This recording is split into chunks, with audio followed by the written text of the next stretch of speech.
वक्त का हर क्षण और रक्त का हर कण अमूल्य होता है। खबर भारत की इस विशेष प्रस्तुति में आप सभी का स्वागत करती हूं। मैं हूं आपके साथ क्रांति प्रिया और चूंकि आज का दिन बहुत महत्वपूर्ण है, हर दानों में सबसे बड़ा माना जाता है रक्तदान।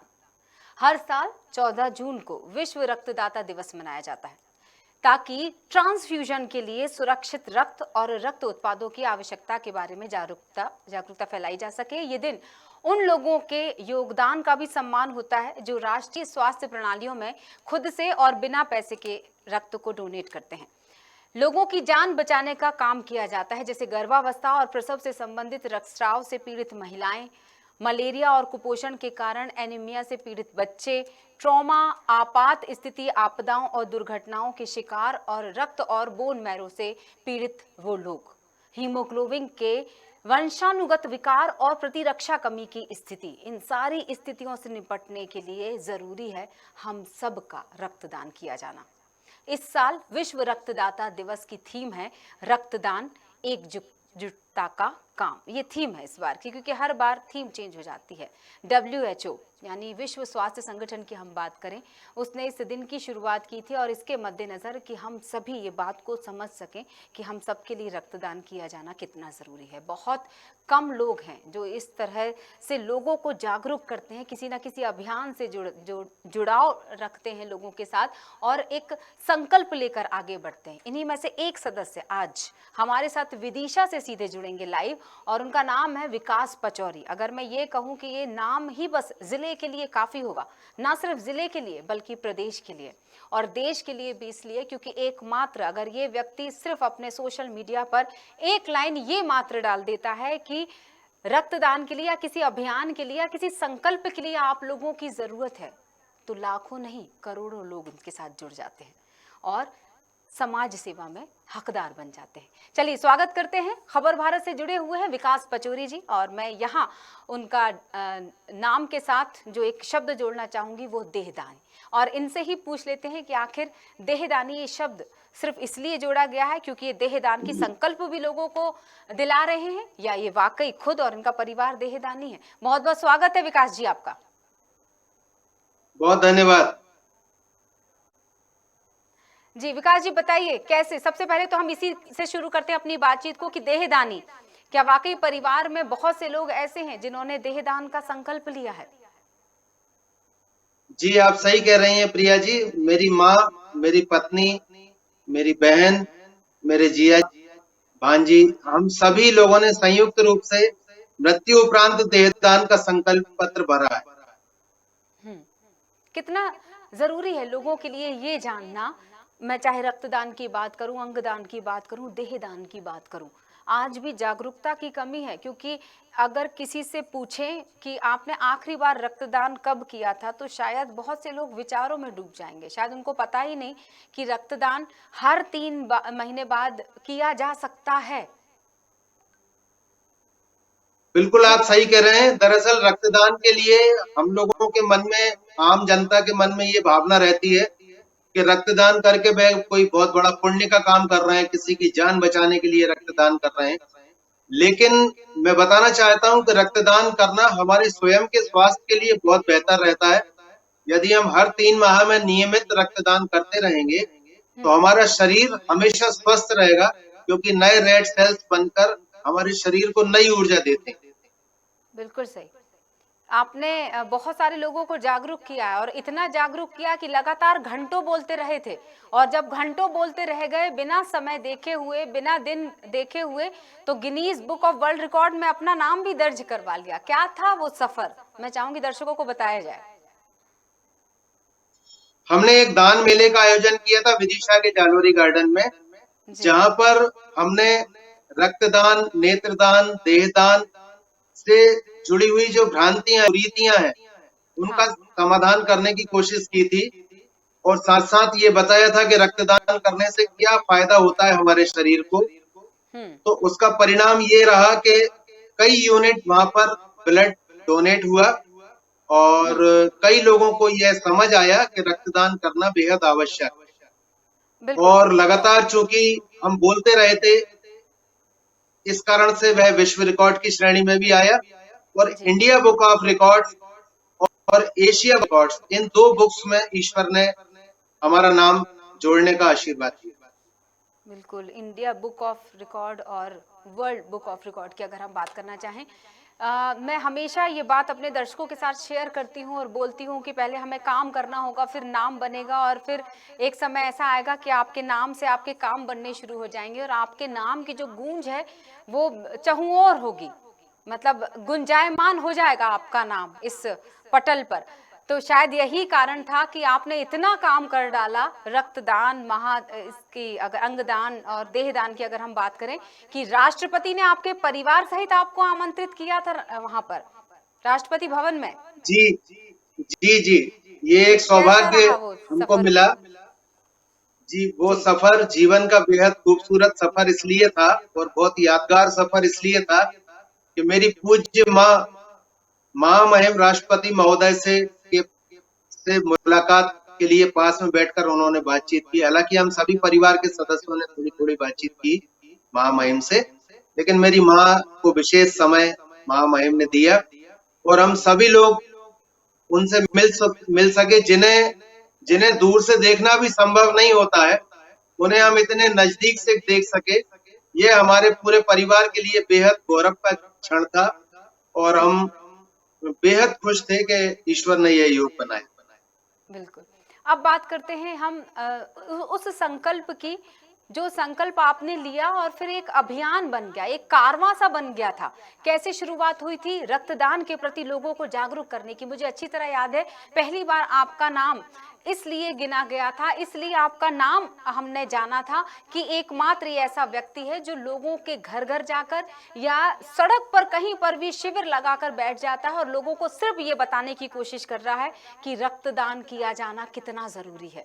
और अकेले आपने उस सफर की शुरुआत की थी और आज तमाम हजारों लाखों, अगर मैं कहूं तो गिनती गलत नहीं होगी, लोग आपको जानते हैं सिर्फ इसलिए कि ये व्यक्ति है जो हमें बता रहा है कि रक्तदान किया जाना कितना जरूरी है, अंगदान किया जाना कितना जरूरी है, देहदान किया जाना कितना जरूरी है। इसकी शुरुआत इस तरह हुई कि हमने हमारे फोटो स्टूडियो के प्रचार के लिए कुछ प्लास्टिक के सनपैक प्लेट्स विदिशा शहर के हर घर के दरवाजों पर लगाए थे, हाँ। जिसमें एक संदेश हमने रक्तदान जीवन दान भी लिख दिया था हमारे स्टूडियो के प्रचार के अलावा। तो उससे शहर में इस तरह का माहौल बन गया कि हम रक्त के क्षेत्र में काम करते हैं, जबकि हम करते नहीं थे। तो एक दिन देर रात एक व्यक्ति का फोन आया कि मेरे माँ का स्वास्थ्य ठीक नहीं है, उन्हें रक्त। तो मैंने उनको ये कहा कि हम रक्त के क्षेत्र में काम नहीं करते हैं, हमने तो अपने स्टूडियो के प्रचार के लिए बोर्ड लगाए थे। तो उन्होंने मुझे आधी रात को अपशब्द कहे कि अगर आप इस क्षेत्र में काम नहीं करते तो इतना प्रचार क्यों कर दिया आप। तो फिर मुझे ऐसा लगा कि इस क्षेत्र में काम करना चाहिए। वहां से इस मिशन की शुरुआत हुई। सबसे पहले हमने हमारे स्टूडियो के बाहर छोटा सा एक काउंटर लगा के ब्लड ग्रुप चेक करना शुरू किया, फिर मोहल्लों में पहुंचे, फिर इसके बाद में विदिशा शहर के जब सभी व्यक्ति हो गए तो हमने गांव कवर किए और उस ईश्वर की कृपा से आज 2,62,000 व्यक्तियों का निःशुल्क ब्लड ग्रुप परिचय कार्ड बनाकर हमने दिए हैं और इसकी एक व्यवस्थित अल्फाबेटिकल लिस्ट भी बनाई है जो कि हमारी वेबसाइट vikaspachori.in पर उपलब्ध है, जिसमें उन सभी लोगों के नाम और नंबर लिखे हुए हैं। और एक और खुशी की बात यह है कि इसका विश्व रिकॉर्ड भी बन पाया। तो विश्व रिकॉर्ड की श्रेणी में आने के बाद यह जो मिशन था वो विश्वव्यापी हो गया। सही बात है। तो इस तरह से दरअसल रक्तदान के प्रति उस अभियान की शुरुआत की थी आपने, एक छोटी सी चीज, लेकिन उसके बाद फिर आपने इस जो संकल्प है उस संकल्प में आप बहुत सारी चीजों को जोड़ते चले गए। मतलब इस अभियान ने विशाल रूप लिया, अंतिम यात्रा वाहन भी आपने जोड़ दिया, जिसके लिए अलग से एक उपलब्धि है आपके हाथ में कि आप एकमात्र ऐसे शख्स हैं जब उस वाहन का जो स्पीकर है जिसमें खूबसूरत सा गाना बजता है, उस अंतिम क्षण का वो अंतिम गीत जब बजता है और लोग समझ जाते हैं कि विकास पचौरी का वो अंतिम यात्रा का वाहन आ रहा है, जरूर किसी की अंतिम यात्रा जा रही है, और लोग निकलकर बाहर आकर दर्शन के लिए खड़े हो जाते हैं। ये रोंगटे खड़े कर देने वाली बात है, मुझे ऐसा लगता है विकास जी कि जब वो वाहन निकलता है और लोग अपने घरों से बाहर आ जाते हैं अकल्पनीय बात है दरअसल ये, लेकिन बोलते हैं ना कटु किंतु सत्य। आपने सही कहा। जब प्रभु किसी भी पार्थिव शरीर की विदाई का माध्यम हमें बनाता है और जब हम वाहन लेकर जाते हैं तो सम्मान स्वरूप हम ऊपर एक जगजीत सिंह जी का भजन रामधुन जो है वह बजाते हैं, हे राम वाला। जी तो चूंकि हमारा शहर छोटा है विदिशा, और एक दिन में 2 3 4 बार हमको मुक्तिधाम जाना होता है हम्म पार्थिव शरीर की विदाई के लिए, तो गलियां और सड़कें लगभग एक ही हैं। तो लगातार जब वो गाना बजता है तो विदिशा के हर व्यक्ति के अवचेतन मन में वह अपना स्थान बना चुका है। हम्म और जब कभी भी कोई भी भजन सुनता है तो वह श्रद्धा स्वरूप उस अंतिम विदाई में जो पार्थिव शरीर है उनको श्रद्धा स्वरूप नमन भी करते हैं और उन्हें श्रद्धांजलि भी देते हैं। बिल्कुल। जी। विकास जी, अब आपने इस कड़ी में अंगदान और देहदान को भी जोड़ लिया है। कैसे आपने जी। सोचा कि रक्तदान से ये चीज शुरू होगी, लोगों को जागरूक करना शुरू करेंगे, ब्लड ग्रुप टेस्ट आप करते हैं और फिर उसके बाद जी। उसमें एक एक चीजों को आप ऐड करते चले गए, यानी कि कहीं ना कहीं आपने उस महत्व को समझा है। क्या आपको लगता है कि लोग आज भी जागरूक हैं, देहदानी बनना चाहते हैं? बिल्कुल जागरूक हैं और धीरे धीरे जागरूकता आ रही है। आपको बेहद संतोष होगा ये सुनकर कि विदिशा मेडिकल कॉलेज में बीते 3 वर्षों में 14 पार्थिव शरीरों का दान हो चुका है और परिवार ने यह स्वेच्छा से पूर्ण सहमति से किया है। और हमारे इस देहदान और नेत्रदान संकल्प मिशन में 500 से अधिक व्यक्तियों ने संकल्प लिए हैं। और वह संकल्प मिस कॉल देके संकल्प लेने वाली जैसी प्रक्रिया का हिस्सा नहीं है। पूरी गंभीरता से पूरा विचार करके तमाम पक्षों को जानने के बाद हमसे इतने व्यक्ति जुड़े हैं और उनका पूरा परिवार इस बात को लेकर आश्वस्त है कि ईश्वर उन्हें जब भी बुलाएगा उनकी विदाई बजाय मुक्तिधाम जाके राख होने के हम्म किसी भी मेडिकल कॉलेज में होगी और देश के काम आएगी, पीड़ित मानवता के काम आएगी और चिकित्सा विज्ञान के काम आएगी। जो डॉक्टर्स पढ़ाई के लिए अपना रिसर्च करते हैं उनके लिए यह पार्थिव शरीर काम आएंगे। ऐसा ही संकल्प उन्होंने लिया। जी। आपको बताती हूँ, बहुत सारे लोगों को ये पता ही नहीं है कि देहदान यानी क्या। यानी देहदान में क्या ऑर्गन डोनेट करना होता है, बहुत बड़ा कंफ्यूजन है। और ये सवाल दरअसल एक युवा पीढ़ी में से एक सदस्य ने रखा, तो मुझे लगा कि ये सवाल मैं आपसे स्क्रीन पे जरूर रखूंगी ताकि आप उन तमाम लोगों को, हमारी युवा पीढ़ी को भी जागरूक कर सकें और उन लोगों के भी फंडे हम क्लियर कर सकें कि दरअसल देहदान का असली मकसद क्या है और देहदान यानी क्या। क्या पूरे शरीर का दान किया जाना, ऑर्गन का दान किया जाना, वो शरीर क्या जलाया जाता है किसी एक प्रोसेस के बाद, या फिर उसे उसका अंतिम संस्कार किया ही नहीं जाता, जैसा कि आपने बोला कि मेडिकल कॉलेज में दे दिया जाता है। तो ये तमाम प्रोसेस मैं चाहूंगी संक्षिप्त में हम अपनी युवा पीढ़ी को बताएं। देखिए, देहदान के 2 अलग अलग स्वरूप हैं। यदि हमारी सहज मृत्यु होती है और अगर हम किसी जले के शिकार नहीं होते हैं और अगर हमारा पोस्टमार्टम नहीं होता है और शरीर विकृत अवस्था में नहीं रहता है तो यह पार्थिव शरीर मेडिकल कॉलेज में दान होता है। ठीक है। उस समय हमारी नेत्र, हमारी आंखें यदि 8 घंटे के पहले, मृत्यु के 8 घंटे के पहले यदि हमारा शरीर दान हो जाता है तो नेत्रदान संभव होता है। और साथ में हमारी जो स्किन है, जो हमारी त्वचा है, उसका भी दान संभव होता है। बाकी का जो शरीर है वह मेडिकल कॉलेज के छात्रों के लिए शोध के लिए काम आता है, रिसर्च के लिए काम आता है। और जहां तक अंगदान की बात है तो जब कभी ईश्वर इस तरह से हमारी मृत्यु करता है कि हम ब्रेन डेड हो जाते हैं, तो ब्रेन डेड होने की स्थिति में हमारे शरीर के दूसरे अंगों का प्रत्यारोपण भी संभव होता है। हाँ। जैसे लीवर, किडनी, हार्ट, ये किसी दूसरे व्यक्ति को प्रत्यारोपित हो सकते हैं उस स्थिति में जबकि हम ब्रेन डेड हो। हाँ। लेकिन अगर हमारी मृत्यु हो जाती है तो फिर सिर्फ नेत्र और त्वचा का ही दान हो पाता है, बाकी शरीर रिसर्च के लिए काम आता है। बिल्कुल। तो ये आ, दो अलग अलग तरीके से दान इसमें होते किया जा सकता है। जी बिल्कुल। हैं। जी। एक और सवाल आया था हमारे पास कि जो लोग देहदान करना चाहते हैं या जो लोग अंगदान का फॉर्म भरना चाहते हैं, क्या कोई क्राइटेरिया होता है? क्या किसी तरह की, अब मान लीजिए अगर घर के किसी बेटी को करना है, महिला सदस्य को करना है, तो कहा जाता है कि पहले परिवार से अनुमति लेनी जरूरी है।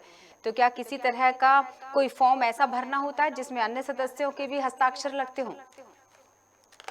देखिए प्रिया जी, दरअसल यह जो संकल्प है ये लेते हम हैं, लेकिन इस इस संकल्प की पूर्ति हमारे परिवारजन या हमारे निकटजन करते हैं।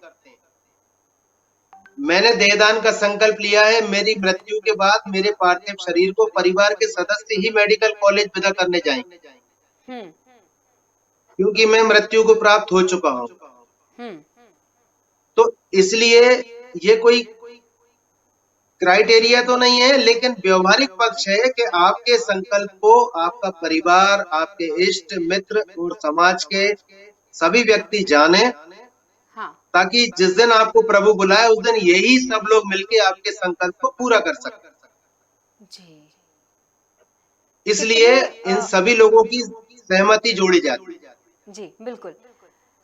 कितने, अभी आपने मुझे रक्तदान वाला आंकड़ा बताया कि लाखों लोग जी। उनका टेस्ट हो चुका है और कितने शिविर लगा चुके हैं अब तक, कितने लोग रक्तदान करते हैं। ये एक सुखद अनुभव भी हमने जाना आपसे।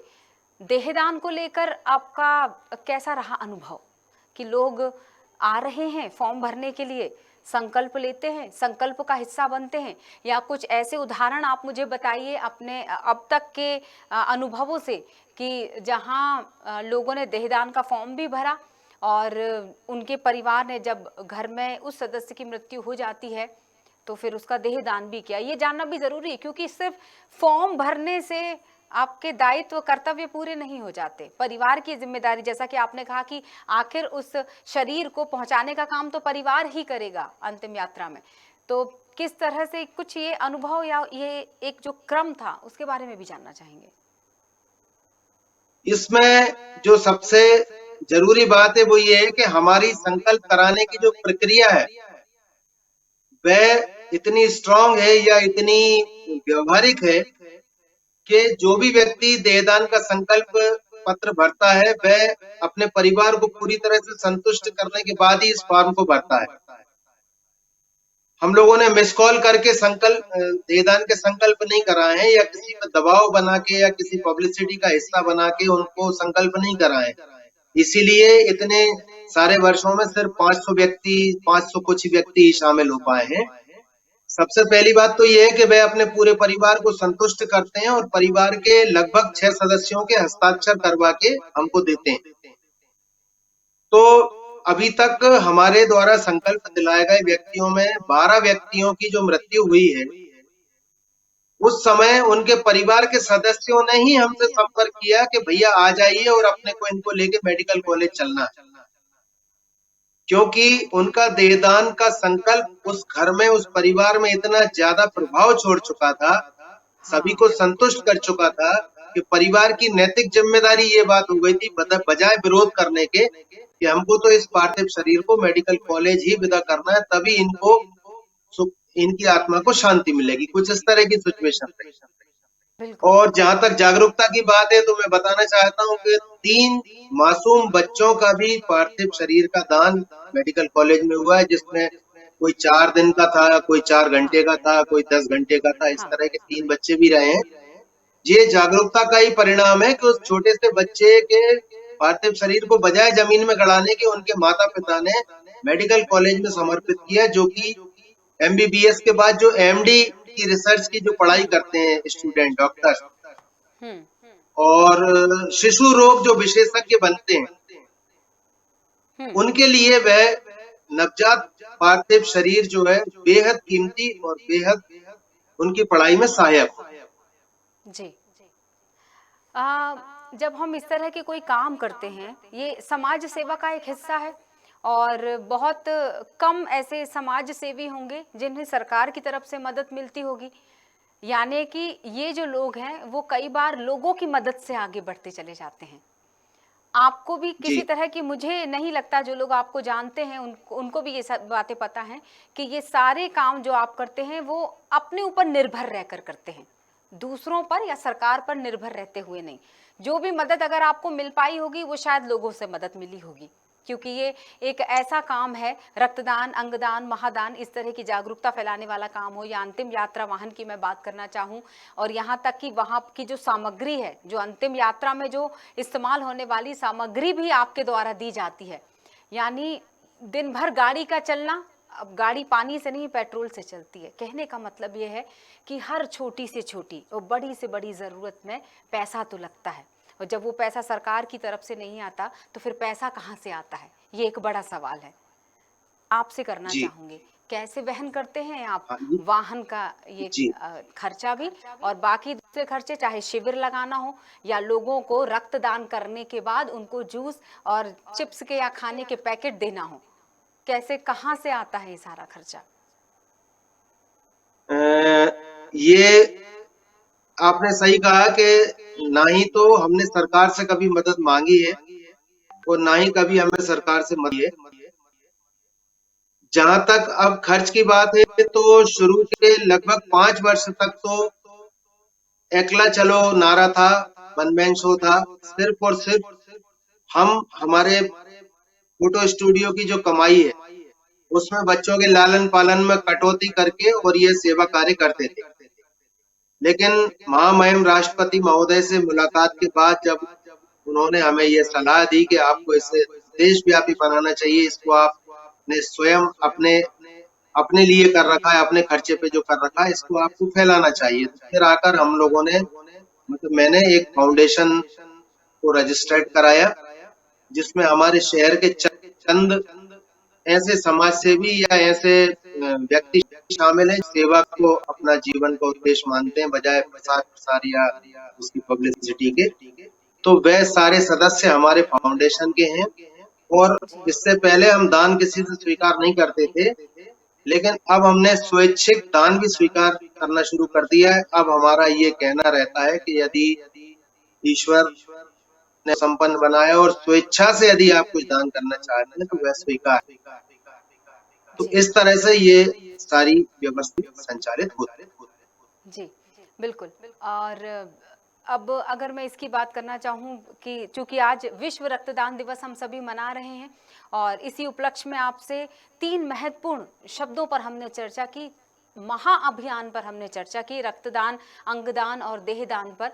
कोरोना काल की अगर मैं बात करना चाहूँ, और इस वक्त अगर ये कहा जाए कि एक बार फिर से संक्रमण का डर हम सब में है, क्योंकि फिर से जो हम रिकॉर्ड देख पा रहे हैं, जो हम अपडेट ले रहे हैं कोरोना के, उससे एक बार फिर से लोगों के मन में डर बैठ गया है। तो कितना ज़रूरी हो जाता है, अगर मैं उस कोरोना काल की भी बात करना चाहूँ, उस दौरान भी बहुत सारे लोगों को बहुत सारी चीज़ों की ज़रूरत पड़ी थी, उस सहयोग की ज़रूरत पड़ी थी एक दूसरे की। उस समय क्या आपका ये अभियान काम कर रहा था, ये संकल्प दूसरों तक पहुंच पा रहा था?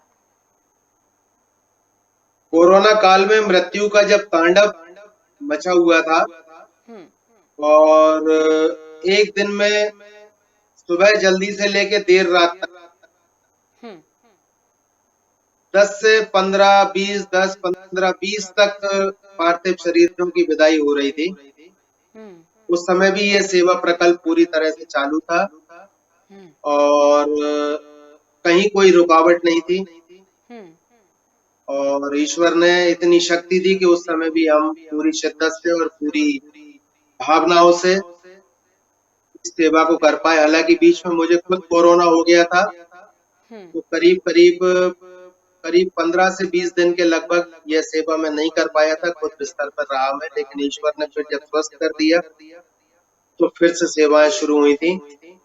और कोरोना काल में सहयोग की जहां तक बात है तो हमारे द्वारा तो सिर्फ अंतिम सेवा ही हुई है, लेकिन हमारे शहर के जो दूसरे समाज सेवा क्षेत्र से जुड़े हुए हमारे जो सेवक हैं उन्होंने बढ़ चढ़कर विदिशा में हर तरह की सेवा को किया।